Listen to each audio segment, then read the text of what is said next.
ஆளை மாத்தி கடத்தி அளப்பறைய கொடுத்திருக்காங்க இங்க ஒரு கடத்தல் கும்பல். ஃபாஸ்ட் அண்ட் ஃபியூரியஸ் படத்தையே மிஞ்சி இருக்கு அந்த சேசிங் காட்சிகள்.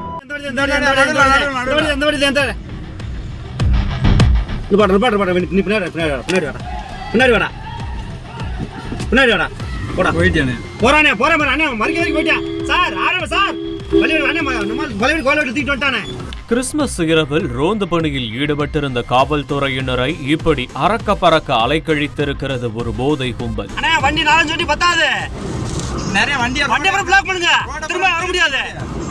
கட்டுக்கடங்காமல் சீறி பாய்ந்த டாடா சுமோவுக்கு முட்டுக்கட்டை போட்ட போலீசாரின் அத்தனை பேரிகார்டுகளையும் தடை அதை உடையென முட்டி முன்னேறி இருக்கிறது அந்த கும்பல்.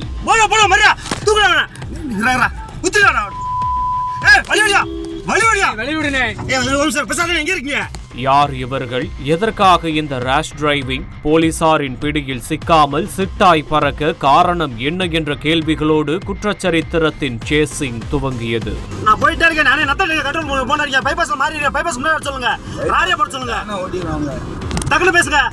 சிவகங்கை மாவட்டம் தேவக்கோட்டையைச் சேர்ந்தவர் கார்த்திகேயன். இவர் மதுரை நியோமேக்ஸ் நிறுவனத்தில் வேலை பார்த்து வந்திருக்கிறார். சம்பவத்தன்று தனது காரில் மதுரையிலிருந்து நாமக்கல் சென்று கொண்டிருந்த கார்த்திகேயன் பாதி வழியிலேயே மாயமாகி இருக்கிறார். அவரது செல்போனும் வாடிப்பட்டி நெட்வொர்க் சிக்னலோடு துண்டிக்கப்பட்டிருக்கிறது. வெகு நேரமாகியும் கார்த்திகேயனை தொடர்பு கொள்ள முடியாமல் போனதால் அவரது சகோதரர் முத்துக்குமார் வாடிப்பட்டி காவல் நிலையத்தில் புகார் கொடுத்திருக்கிறார்.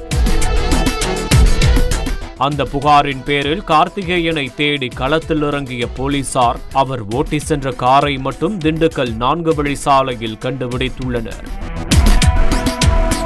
இதனால் சந்தேகமடைந்த போலீசார் இந்த அசம்பாவிதமும் நடந்துவிடக்கூடாது என தீவிர விசாரணையில் இறங்கியிருக்கிறார்கள். இது ஒருபுறம் இருக்க மற்றொரு புறம் மொத்த திண்டுக்கல்லையும் பரபரப்புக்கு உள்ளாக்கி இருக்கிறது ஒரு டாடா சுமோ. திண்டுக்கல் நத்தம் சாலையிலிருந்த அத்தனை செக் போஸ்டுகளையும் பேரிகார்டுகளையும் உடைத்தெறிந்து சானார்பட்டி கிராமத்தில் உள்ள கரட்டு பகுதிக்குள் நுழைந்திருக்கிறது ஒரு டாடா சுமோ.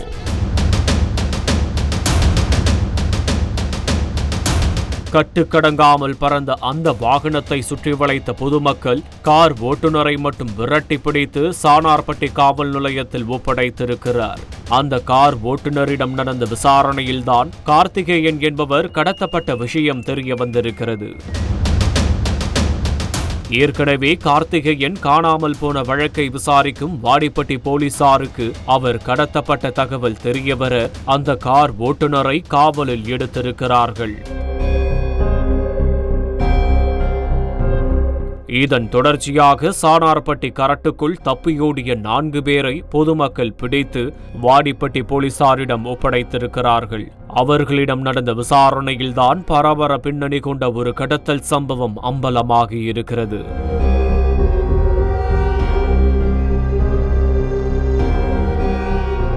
பொதுமக்களிடம் பிடிபட்டவர் பசுபதி, திருச்சியைச் சேர்ந்தவர்.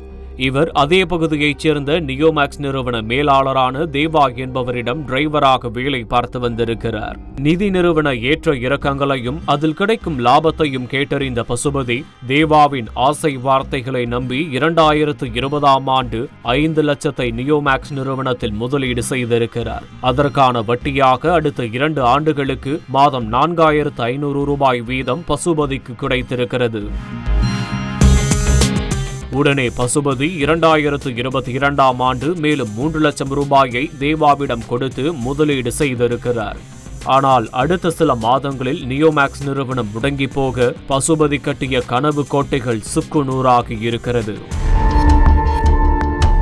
ரொக்க பணம் 8 லட்சத்தை இழந்த பசுபதி அந்த பணத்தை தேவாவிடம் கேட்க நான் வெறும் ஊழியர்தான், தானும் இந்த நிறுவனத்தில் பணத்தை இழந்திருப்பதாக பாவமாக பேசி பசுபதியை பணிய வைத்திருக்கிறார். அதோடு நியோமேக்ஸ் நிறுவனத்தின் முக்கிய புள்ளிகளில் ஒருவரான பாலா என்பவரை கேட்க வேண்டிய விதத்தில் கேட்டால் ஒருவேளை பணம் கிடைக்கலாம் என்று தேவா பசுபதியிடம் கூறியதாக சொல்லப்படுகிறது. பாலாவை கடத்தி இழந்த பணத்தை மீட்டுவிட வேண்டும் என்று பசுபதி திட்டம் போட்டிருக்கிறார். சம்பவத்தன்று பசுபதி தன் நண்பர்கள் சிலருடன் திருச்சியிலிருந்து மதுரையில் உள்ள நியோமேக்ஸ் அலுவலகத்திற்கு வந்திருக்கிறார். பாலாவை பொறிவைத்து கடத்த காத்திருந்திருக்கிறார். நீண்ட நேரம் காத்திருந்தும் பாலா அலுவலகத்திற்கு வரவே இல்லை. ஆனாலும் திட்டத்தை கைவிடாத பசுபதி அதே நிறுவனத்தைச் சேர்ந்த கார்த்திகேயன் என்பவரை பின்தொடர்ந்து சென்று வாடிப்பட்டி அருகே அவரை கடத்தியிருக்கிறார். காரில் வைத்தே கார்த்திகேயனிடம் பேரம் பேசியிருக்கிறது அந்த கடத்தல் கும்பல். கொலை மிரட்டலுக்கு பயந்த கார்த்திகேயன் அக்கவுண்டிலிருந்து 3 லட்சம் ரூபாயை பசுபதி வங்கிக் கணக்கிற்கு டிரான்ஸ்பர் செய்திருக்கிறார். பணம் கிரெடிட் ஆனதும் கார்த்திகேயனை அந்த கும்பல் ஆள் நடமாட்டம் இல்லாத பகுதியில் இறக்கிவிட்டுவிட்டு நேராக வண்டியை டாஸ்மாகில் நிறுத்தி தங்களது டேங்கை ஃபுல் செய்திருக்கிறார்கள்.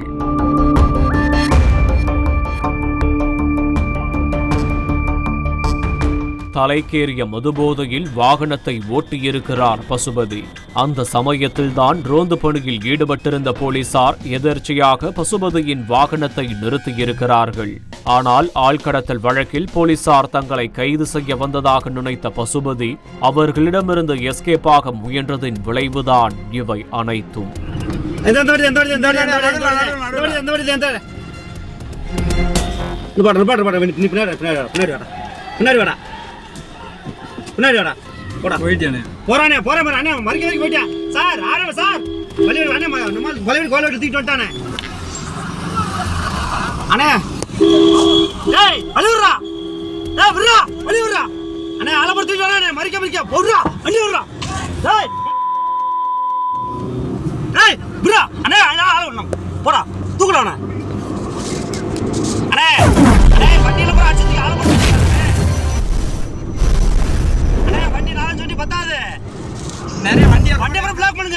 இந்த சம்பவம் தொடர்பாக வழக்கு பதிவு செய்த போலீசார் பசுபதியையும் அவரது கூட்டாளிகளையும் கைது செய்திருக்கிறார்கள்.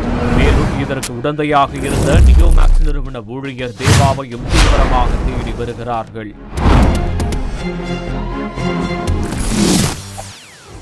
செய்திகளை உடனுக்குடன் தெரிந்து கொள்ள உடனே சப்ஸ்கிரைப் பண்ணுங்க.